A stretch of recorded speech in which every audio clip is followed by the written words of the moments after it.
Good morning, Ma'am. I'm Veronica de la Vega and I will discuss to you the contents of life insurance. Beneficiary. The name beneficiary receives the benefits when the policyholder dies. When you name a beneficiary on your life insurance policy, keep the following points in mind. First, you can name multiple beneficiaries and specify how you want the death benefits to be divided. You can also name a contingent beneficiary who would receive the benefits in the event that your primary beneficiary is no longer living. You can change the beneficiary anytime you wish, but until you do, the existing contract will be enforced. If you name a person rather than your estate as your beneficiary, the benefits can be paid to the person directly and avoid probate and related expenses. Example, nag-avail ako ng educational insurance, then dads ako, ang anak ko ang beneficiary ko, yung panganay ko. So yung panganay ko, ma-receive niya is 350,000 pag namatay ako. The grace period. The insurance policy specifies the grace period allowed beyond the date when payment is due. The typical grace period is 30 days. Living benefits. Some whole life insurance policies allow living benefits, also referred to as accelerated death benefits, in which policyholders can receive a portion of the death benefits under special circumstances, including terminal illnesses or long-term care needs of the insurance. So, yung akin naman na na-avail ko na insurance is educational insurance yon, yang pag yung beneficiary ko is yung anak ko. Pag nag-college na siya, pwede siya maka-avail ng ng monthly tuition niya. Pwede mag-withdraw ng monthly tuition niya. So yun yung living benefits ng insurance niya. The non-forfeiture clause.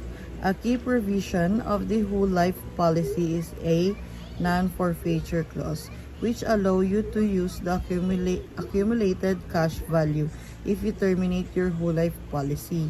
You can elect to receive the cash or may be able to direct the funds to purchase a term life insurance contract with one-time payment. The coverage of the new policy is dependent on the amount of cash value available.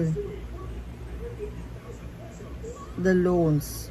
You can borrow cash from your whole life policy once it has an accumulated cash value. The loan rates are usually lower than the rates offered on personal loans, and interest is paid back into the cash value of the policy. Incontestability date. Policies specify a date after which the provisions are incontestable. Until that date, an insurance company can cancel a policy if it determines that some of the information provided by the policyholder is inaccurate. Renewability option. A renewability option allows you to renew your term insurance policy for another term, up to an age limit specified in the policy. Once the existing term expires, the premium for the next term will be higher than for the prevailing term because you will be older. In addition, the premium charged in the next term can increase to reflect any change in your health. The advantage of the renewability option is that your renewal is guaranteed. Without renewal option, you may not be able to renew your insurance if your health has deteriorated. Many term insurance policies include the renewability option to no extra charge. Make sure that this option is available in any term insurance policy that you consider. Conversion option. A conversion option allows you to convert your term insurance policy into a whole life policy that will be in effect the rest of your life. An insurance policy with a conversion option specifies the period in which the conversion can occur.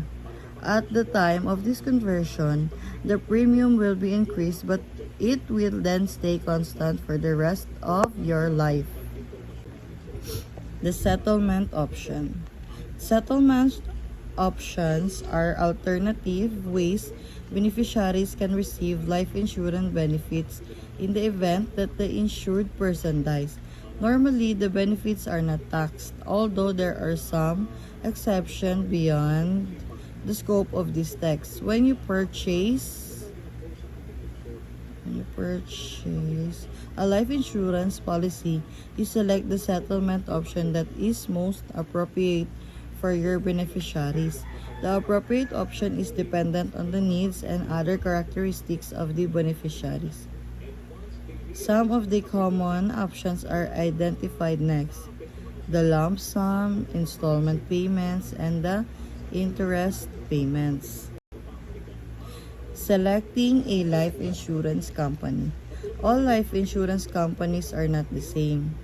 For this reason, you should research multiple life insurance companies before you select one. Keep the following criteria in mind when you choose a life insurance. Halimbawa sa akin, yung isa kong life insurance is Sun Life Insurance, which Sun Life is hindi man siya ma-withdraw agad-agad, hanggang mamatay siguro ako doon pa ma-withdraw ng anak ko. Siya kasi ang beneficiary. And then yung isa kong life insurance is True Life. Yung True Life, pag halimbawa na hospital, medical expenses, ma-claim mo siya agad. At saka mura lang yun. Ma-claim siya agad pagpasa ng mga medical certificates. Kaya yun yung pinagkaiba nila. Sa Sun Life, hindi siya ma-withdraw. Walang medical expenses na mabayaran, ma-refund. Sa True Life naman, True Life UK, pwede siya ma-refund. The specific policy that you want. Although all life insurance companies offer some forms of term insurance and whole life insurance, make sure the company offers the specific policy that you want. For example, you want a 10-year term policy with a settlement option that provides installment payments. Meron akong isang insurance din sa Sun Life na pag mag 6 years old yung anak ko, makatanggap siya ng worth 8K. Bali yun yung ginamonthly ko na 3K monthly. Bali every 6 years na madagdag sa anak ko, pwede siya maka-withdraw ng every mga 8K, 16K. 16K ang ma-withdraw niya every 6 years. Relatively low insurance premiums.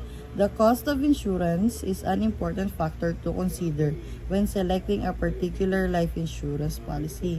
As you compare the premiums across insurance companies, make sure that the quotes you receive are for comparable policies.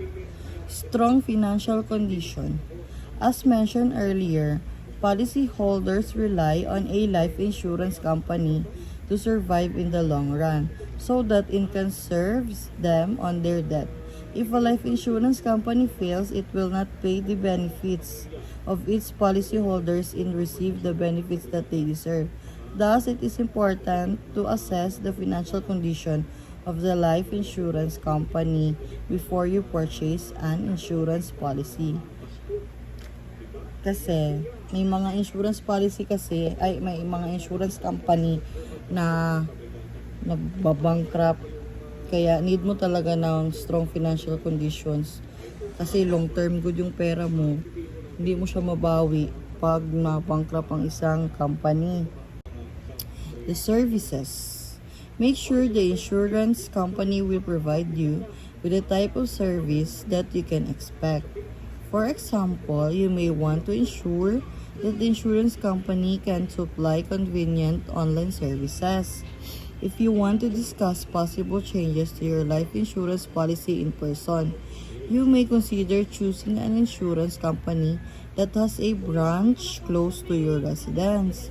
You may want to make sure that you are comfortable with the agent employed by the insurance company. Some agents receive certification when they have completed special training, such as Chartered Life Underwriter certificate. However, keep in mind that although your policy may be in place at a specific company for many years, the agent may leave the company tomorrow. Your policy does not leave with the agent. Other types of insurance. Some life insurance companies offer all types of insurance, including liability insurance and health insurance. You may want to select a life insurance company that can also provide these other types of insurance, assuming that this company satisfies all the other criteria. It is more convenient to have all types of insurance at a one company. In addition, you may receive a discount on your life insurance premium if you purchase other types of insurance from the same company. So, ang sabi dito, halimbawa, ang Sun Life Canada,